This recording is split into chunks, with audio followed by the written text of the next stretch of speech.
बोल विष्णु भगवान की जय, बोल कार्तिक महात्म की जय।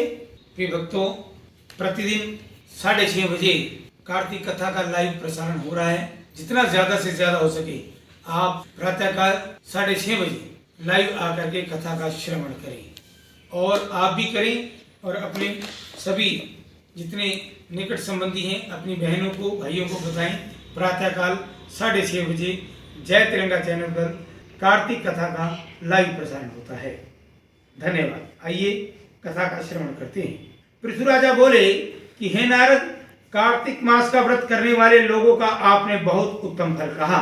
अब तुलसी महात्म कहो। अब तुलसी जी के बारे में बतलाइए। नारद जी बोले कि पूर्व काल में सह्याद्री देश में करवीरपुर नामक ग्राम में धर्मदत्त नामक ब्राह्मण हुआ। वह ब्रह्म को जानने वाला, हमेशा पूजा में लगा हुआ। ओम नमो भगवते वासुदेवाय। श्री ओम नमो भगवते वासुदेवाय। हरि ओम नमो भगवते वासुदेवाय। इस मंत्र में निष्ठा रखने वाला अतिथि प्रिय था। अतिथि स्थान मित्र को एक गांव वाले को नहीं मानता था। न देखे हुए अद्भुत पूजनीय अतिथि काल में आए हुए को पूजता था। विश्व देवों को पूजने के अंत में जो कोई आवे उसी को पंडित जन अतिथि कहते हैं। अतिथि शब्द का अर्थ क्या है? अतिथि, जिसकी कोई तिथि नहीं होती, जो अचानक आए उसे अतिथि कहते हैं।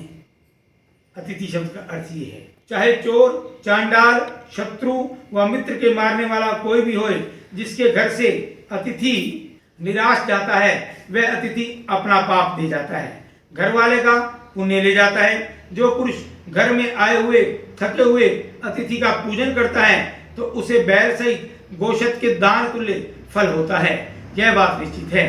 कार्तिक में धर्मदत्त नामक ब्राह्मण विष्णु जी के जागरण के अर्थ एक पहर रात रहे विष्णु जी के मंदिर को गया।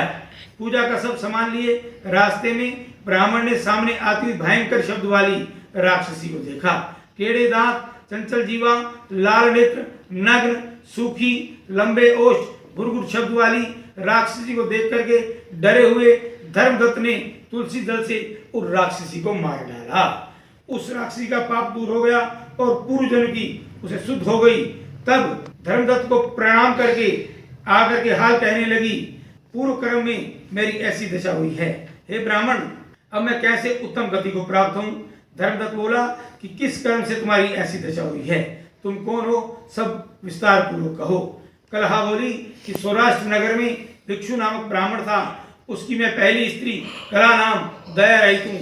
कभी वाणी से भी पति का शुभ नहीं किया। मीठा अन्न, पानी, फल कुछ नहीं दिया। लड़ाई मुझे प्यारी थी। मेरा पति बहुत व्याकुल रहा, तब दूसरा विवाह करने का इरादा किया। तब हे ब्राह्मण, मैंने जहर खाकर प्राण छोड़ दिया। उसके ऊपर यमराज के दूत मुझे बांध करके यमराज के पास ले गए। यमराज मुझे देख चित्रगुप्त से पूछने लगे कि हे चित्रगुप्त, इसने क्या कर्म किया है? देखो यह शुभ या अशुभ कर्म फल को प्राप्त हो। चित्रगुप्त हमको धमका करके बोले कि इसने कुछ भी शुभ कर्म नहीं किया। मीठा अन्न स्वयं खाया, पति को कभी नहीं दिया। यह पति के साथ द्वेष करने वाली, लड़ाई करने वाली है। हे प्रभु, इससे यह विष्ठा खाने वाली शुक्र योनि में रहे और जिस पात्र में भोजन बनाती रही उसी में खाती रही। इससे मार्जार की योनि में जावे, बिल्ली की योनि में जाए। पैदा हुए लड़के खाने वाली, इससे पति के निमित्त आत्मघात किया। इससे प्रेत योनि में जावे, बहुत निंदा होए। कलहा बोली, सो मैं 500 वर्षों से राक्षसी हूँ। क्षुधा तृषा से पीड़ित किसी बनिया के शरीर में रहकर दक्षिण देश में कृष्णा और वेणी नदी के संगम में आई। जो तीर में बैठी तो बनी के शरीर से शिव और विष्णु के दूतों ने मुझे खींच लिया और तब घूमते घूमते आप मिले। आपके हाथ की तुलसी और जल से मेरा पाप चला गया। महाराज, मुझ पर कृपा करो। मुझे उत्तम गति किस प्रकार से मिले? 3 उग्र योनि से, प्रेत योनि से मुक्ति हो। धर्मदत्त बोला कि तीर्थदान व्रत से पाप दूर होते हैं, वे प्रेत की देह में नहीं हो सकते। तुमको देख करके हमारा मन बहुत दुखी है। तुम्हारा पाप बहुत उग्र है, थोड़े पुण्य से नहीं नाश होगा। इससे हमने जन्म पर्यंत जो कार्तिक व्रत किया है उनके आधे पुण्य के प्रभाव से उत्तम गति हो जाओगी। क्योंकि कार्तिक व्रत की क्षमता को यज्ञ, दान, व्रत, तीर्थ प्राप्त नहीं कर सकते। कार्तिक व्रत की महिमा बहुत अधिक है।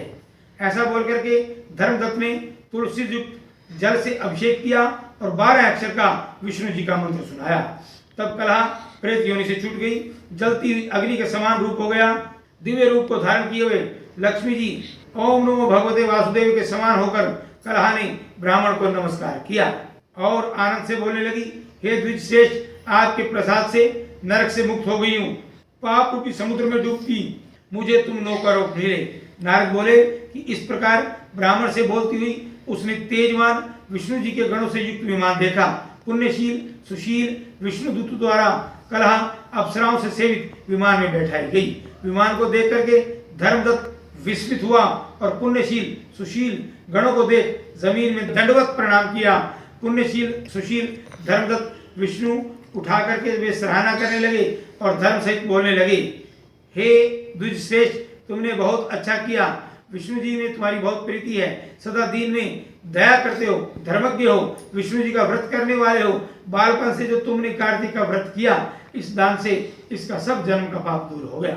विष्णु लोक की प्राप्ति हुई और यह विमान में प्राप्त है। वे मनुष्य धन्य हैं जिन्होंने भक्ति से विष्णु जी का पूजन किया। जो कार्तिक के महीने में विष्णु जी का पूजन करते हैं वे मोक्ष को प्राप्त होते हैं। हे धर्मदत्त, जैसा तुमने किया विष्णु जी तुमको अपना लोक देंगे। बहुत हजार वर्ष तुम्हारी 2 स्त्री होंगी। जब पुण्य समाप्त होगा तब पृथ्वी में जन्म लोगे। सूर्यवंश में राजा दशरथ होंगे, 2 स्त्री होंगी। तीसरी राजा दशरथ की स्त्री यही कलहा कैकेयी होगी। वहां भी तुम्हारे पुत्र विष्णु जी राम नाम निकट रहेंगे। इति श्री पद्म पुराण अंतर्गत 12 अध्याय समाप्त। बोल कार्तिक महात्म की जय, बोल विष्णु भगवान की जय। कथा श्रवण अच्छा लग रहा हो तो जय तिरंगा चैनल को लाइक करते रहें, शेयर करते रहें और सब्सक्राइब करते रहें। धन्यवाद धन्यवाद धन्यवाद।